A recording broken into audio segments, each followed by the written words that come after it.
네, 오피셜 이슈토 레몬 리서치 김민수 대표와 함께하겠습니다. 안녕하십니까? 안녕하십니까? 네. 자, 오늘 시장도 역시 혼조 양상을 보이고 있는데 코스닥은 조금 상승력이 좀 더 낮고 또 외국인의 매수세도 좀 들어오는 그런 수급 양상 보이고 있습니다. 자, 그런 와중에 섹터별로 보면 원전주 최근에 이슈 소식들 반가운 소식 나오면서 좀 상승력 지금 나타나고 있는데 두산 에너빌리티도 그렇고 한전 KPS 등등 주요 지금 원전 관련주들 상승세 지금 보이고 있습니다. 자, 이런 움직임 지금만의 문제는 아니었던 것 같아요. 원전에 대한 얘기가 나올 때마다 조금씩 상승력이 있었는데 네. 지속성은 없었단 말이죠. 네, 네. 지금 최근의 양상은 어떻게 흘러가고 있는지부터 말씀해 주시죠. 네, 요즘 나오는 뉴스가 그래도 원전 관련주 쪽에 좀 우호적인 네. 쪽으로 나오지 않나 싶은데 일단 가장 먼저 한때 아랍에미리트 쪽이었죠. 네. 여기에 바카라. 맞죠? 네, 여기 맞아요. 네, 원전에서 한 13년 만에 다시 수주가 될 수 있겠다. 바라카인데 바라카. 디테일이 약합니다. 네, 그러니까요. 바라카. 예. 좋아하시는 이거 쪽이신 것 같아요. 네. 넘어가시죠. 예, 그리고 거기서 이제 이번엔 이집트입니다. 네, 이집트에서 나오는 엘다바. 여기에 원전 4기에 대해서 2차 축에 대해서 이제 성과가 나올 수 있겠다라고 바라보고 있는데 네. 1차로 이제 먼저 이제 계약을 맺은 쪽이 러시아 쪽입니다. 러시아 국영 원전 기업인 로사톰 이쪽에서 자회사죠. 네. 그래서 JSC ASE 약자입니다. 예, 근데 네. 이쪽에서 한 9조 원대 정도 원래 원계약을 맺었었고, 네. 그 다음에 근데 이게 진행이 되려고 하다 보니까 미국의 제재가 서방 국가 쪽에 제재가 들어가죠. 그래서 이게 해당이 되느냐 마느냐 했다가 해당이 안 된다라고 관점이 나오다 보니까 그러면 이제 계속 건설하자라고 하다 보면 이제 좀 2차 계약이 좀 필요하겠죠. 네. 그래서 이를 어떤 하청 계약이라고도 볼 수 있는데 이쪽이 이제 국내 현대건설이나 두산 에너빌리티가 시공하겠다라는 네. 입장과 거기서 이제 또 냉각기 펌프 같은 쪽은 국내 쪽도 잘하죠. 보조기기 관련된 쪽도 들어가다 보니까 여기서 성과가 나겠다라는 입장이고요. 또 하나 두 번째로 나오는 게 사우디아라비아에서 연구용 원자로 관련된 기술 수출을 약 한 30억대 정도로 했습니다. 네. 그러다 보니까 사우디가 이제 이쪽도 원전을 추진 중인데 한 지금 12조 규모로 원전 건설을 하는데 그러면 한국이 수주할 수 있지 않을까라는 기대감이 더 커지는 거죠. 네. 근데 아직까지 이 부분은 사우디가 아직까지 국제 원자력 기구 쪽에 추가 의정서를 맺은 나라가 아닙니다. 네. 그렇기 때문에 한국은 의정서 맺지 않은 나라한테 원전 수출을 안 한다는 게 방침이기 때문에 이게 좀 해결돼야 되겠죠. 네. 예, 그 변화는 아직 있기 때문에 기대감은 솔솔 네. 불러일으킨다고 봐야 될 것 같습니다. 이 한수원의 수주 소식은 좋은데 우리 지금 한국 팀들 일종 기업들 이게 컨소시엄 중이니까 좀 빠진 기업도 있어요. 현대건설 같은 경우 그렇죠? 그렇죠. 네. 예. 어떤 상황인지요? 지금 부분은? 네. 근데 꼭 굳이 현대건설이 들어갔다 안 들어갔다 이런 거보다 좀 네. 크게 보게 되면 그래도 시공할 때 현대건설의 자신감이나 기존에 갖고 있던 기술들은 당연히 부각받는 게 맞고요. 네. 또 건설주 중에서 현대건설이 유독 또 최근에 제일 강합니다. 네. 그렇다는 얘기는 물론 이번 실적 잘 발표했고 수주잔고 꽉 차 있고 거기다가 나오고 있는 원전 관련된 모멘텀도 앞으로 수주할 수 있겠다라는 쪽들은 영향을 끼치는데 그럼에도 불구하고 이제 건설주 쪽에서는 다는 아니겠지만 네. 그래도 여기 해외 수주와 함께 맞을 수 있는 종목들은 뭘까? 앞으로도 수주가 여기 연결되게 되면 네. 같이 또 부각이 되겠죠. 네. 자, 그런 측면도 있는데 네. 또 한편에서는 사실 지난 정부 때 탈원전으로 인해서 사실 우리 원전 산업이 좀 위축된 게 사실이잖아요. 그렇죠. 그러다 보니까 지금 13년 만에 이번 수주 소식을 굉장히 부각을 지금 되는 부분이 있어요. 네. 근데 지금 인력도 굉장히 부족할 것이고 그렇죠. 이런 어떤 그 랠리로 이어지기는 조금 아직은 좀 어려운 부분이 많이 있겠어요.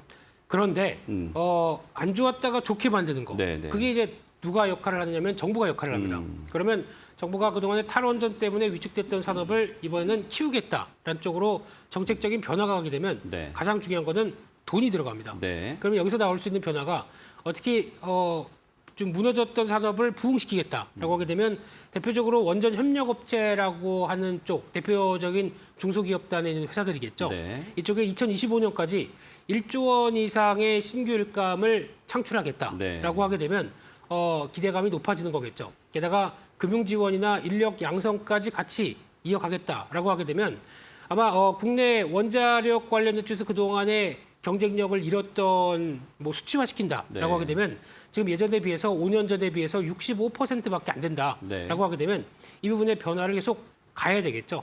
그래서 정책이 변화하면서 나오는 정책적인 어떤 하나의 테마라고도 네. 볼 수 있기 때문에 이쪽 계속 신경 쓰는 게 맞을 것 같고요. 하지만 이제 중요한 거는 이 원전 관련된 쪽에서 세부적인 사항들은 이제 한 8월 중으로 공개가 될 걸로 보여집니다. 네. 그렇기 때문에 거기 나오는 어떤 식으로 어떻게 자세하게 끌어가겠느냐라고 하는 흐름들을 확인할 필요는 있을 것 같고요. 게다가 또 중요한 거는 수출이겠죠. 네. 그러면 지금 계속 얘기 나오는 중동뿐만 아니라 동유럽 쪽이나 아예 유럽까지도 이쪽에 대해서 시장에 진출한다라고 하게 되면 아마 유럽에 진출했을 때 보통 원전 같은 경우는 파이낸싱이 같이 일어납니다. 네, 그러니까 네. 어떤 그쪽에 해당 국가 쪽에서 지원을 받는 금융 지원도 같이 이어지면서 나온다라고 하게 되면은 지금부터는 또 하나가 EU의 기준에 맞게 네. 충족되는지도 가장 중요하겠죠. 그러니까 이런 부분들도 체크하면서 보셔야 될 것 같습니다. 네. 그러니까 지금 호재가 분명히 나타나고 있습니다. 이집트하고도 그렇고 사우디하고도 그렇고. 근데 사우디 같은 경우는 진짜 기름 부자인 나라인데 네. 이런 어떤 그 원전에 대한 동맹과 협력들이 아무래도 좀 우리 경제적으로 있어서 특히나 유가 굉장히 또 중요한 마당에 네. 굉장히 좀 고무적으로 보입니다.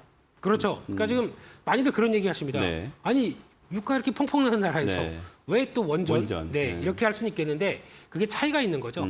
그럼 이제 유가 같은 경우도 국제 시세에 따라서 바뀌는데 한때 또 사우디아라비아나 산유국들이 고생했던 게 유가가 저희가 마이너스까지 간 적도 있었습니다. 네, 네. 그러면 판에서 버려야 되나요? 그런 상황이 되다 보니까 이거는 어떻게 보면 전략적인 하나의 캐시카우 역할을 할 거고 그렇죠. 네. 국가적인 쪽에서 가장 효율적인 전력을 만들어낸다라고 하게 되면 원전이 필요하겠죠. 네, 그래서 네. 그런 약간 따로 구분해서 대응하는 전략이 나오다 보니까 당연히 원전도 챙기겠다는 입장이 맞지 않나 싶습니다. 네.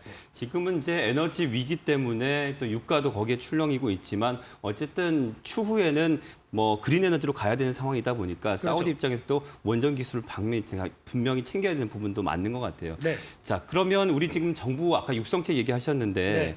그 이후에 어떤 좀 변화들이 좀 생길 수 있을지 좀 기대할 수 있는 부분은 어느 부분일까요? 정책적으로요? 네, 정책적으로 아무래도 이제 가장 중요한 거는 산업의 육성들, 그러니까 특히 기존의 원전 같은 경우도 짓다가 만 것들, 이런 쪽도 다시 나오기 시작하면서 지금 이런 걸 먼저 살리고 또 노후화되는 원전도 계속 또 연장하는 방법 네. 이런 쪽으로 가게 되면은 거기 들어갈 수 있는 대표적인 또 신규도 아마 계획을 하고 있는 거겠죠. 네. 그래서 지금 이런 변화를 봤었을 때 아무래도 성장에 대한 부분들이 또 갈 수 있는 정부의 정책과 함께 나오는 섹터다라고 하게 되면 네. 관심이 높을 것 같고요.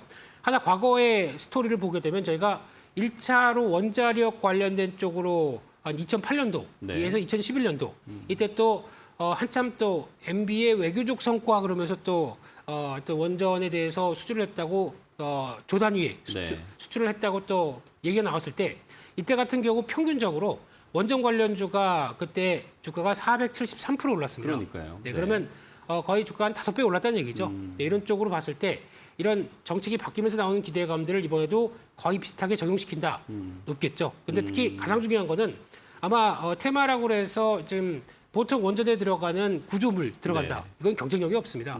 아무리 인증을 받았다고 하더라도 누구나 인증받게 되면 다 들어갈 수가 있겠죠. 그러니까 그런 쪽 말고 오히려 핵심적인 기술을 갖고 있는 회사 몇 개 손에 꼽습니다. 네. 이런 회사들 가지고 좀 이제 길게 보면서 대응하는 전략들이 맞지 않나 생각되고 있고요. 네. 하지만 이제 전략적으로 보게 되면 이슈가 커졌을 때 주가는 올라갑니다. 근데 이슈가 또 딱 안 나온다 그러면 또 시장에서 다른 쪽으로 매기가 돌면은 그렇죠. 이쪽은 네. 또 차익 매물 나오겠죠. 네. 그런 부분들을 잘 이용하시면서 적정 비중을 또 늘렸다 줄였다. 네. 어차피 테마 쪽이다 보니까 기대감도 같이 반영됩니다. 이거를 염두하셨으면 좋겠습니다. 네. 그래서 지금 뭐 한전 KPS나 두산 에너빌 이쪽이 종목들이 아무래도 그런 수혜를 볼 수 있다는 부분이라고 좀 귀결될 수 있을까요? 개인적으로는 조금 작은 단위 작은 쪽으로? 종목들을 더 네. 보고 있고요. 직접적인 영향, 뭐 종목 얘기해야 되는 건 아니죠. 근데 꼭 그렇지 않으셔도 됩니다. 하셔도 되고 안 하셔도 됩니다. 네, 아껴놓게. 아, 예, 그래. 네, 이런 쪽에서 나올 수 있는 변화들은 그래도 실질적인 변화가 나왔을 때 계속 이어나갈 수 있다라고 봐야 될 것 같습니다. 네. 네.